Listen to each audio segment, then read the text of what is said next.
Bonjour à tous et bienvenue sur boursicoté.com pour cette nouvelle analyse technique Forex et matières premières avec une période de devise euro-dollar qui aujourd'hui n'a pas réellement bougé.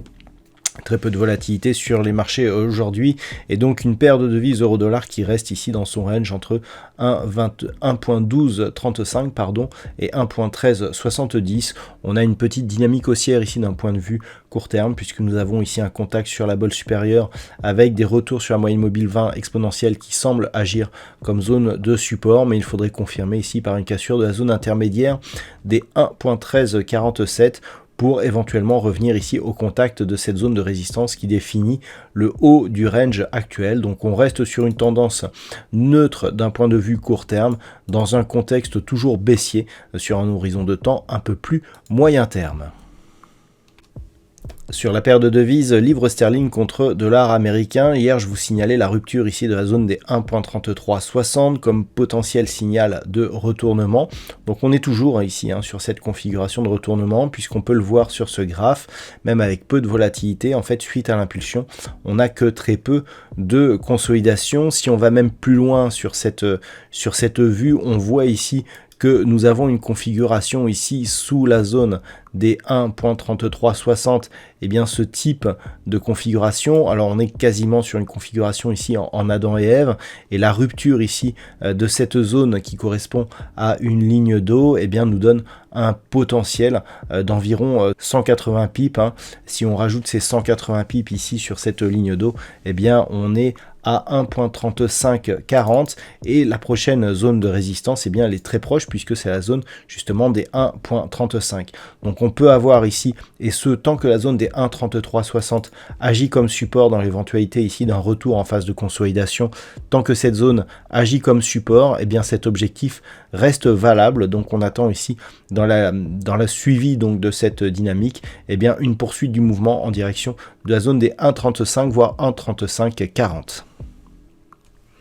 Sur l'or, on est sur une configuration similaire à celle que nous avions hier, puisque hier je vous signalais ici le test de cette zone des 1807 $ l'once. Donc si on se rapproche, eh bien, on peut constater que de toute façon il n'y a pas eu de cotation depuis hier soir et qu'il est tout à fait normal que l'on soit dans une même configuration. Donc on reste ici au contact de cette zone dans une configuration qui c'est neutralisé et ce sera le cas tant que l'on restera ici au-dessus des 1758 $ l'once. Je rappelle que cette zone des 1758 représente un retracement total de la précédente ici dynamique haussière qui est donc invalidée. On est revenu ici retracé mais tout de suite on est remonté. On oscille désormais donc entre cette zone des 1758 et cette résistance ici des 1807 $ l'once, et le fait que l'on se stabilise ici sur cette zone, eh bien, ne nous donne pas d'indication particulière, donc ça reste neutre ici sur un point de vue court terme, alors que d'un point de vue moyen terme, on oscille entre neutralisation là aussi ou léger biais baissier. Donc il faudrait vraiment une rupture de cette zone des 1807, mais plus globalement des 1865 voire 1910 pour retrouver un signal un peu plus clair sur l'or, car là c'est un petit peu difficile de définir une tendance porteuse puisqu'on manque de signaux directionnels. Donc neutralisation ici sur le métal jaune avec éventuellement des signaux qui reviendraient si on parvenait à casser ici cette zone des 1807 $ l'once d'une manière assez franche.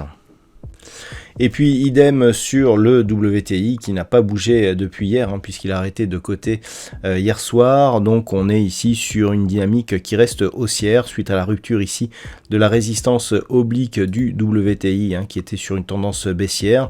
Donc là le fait d'avoir ici cette succession de points bas et cette succession de points hauts qui devient positive, eh bien nous remet dans une dynamique court terme qui est positive, donc haussière. On attend un objectif ici de retour sur cette zone des 75 $ le baril, et cet objectif sera valable tant que la zone des 70,40 restera support. Voilà donc ce que l'on peut dire sur cette analyse technique Forex et matières premières. Je vous souhaite une très bonne soirée, un très bon réveillon de Noël et on se retrouve dès la semaine prochaine pour d'autres analyses techniques, toujours sur le site boursicoté.com.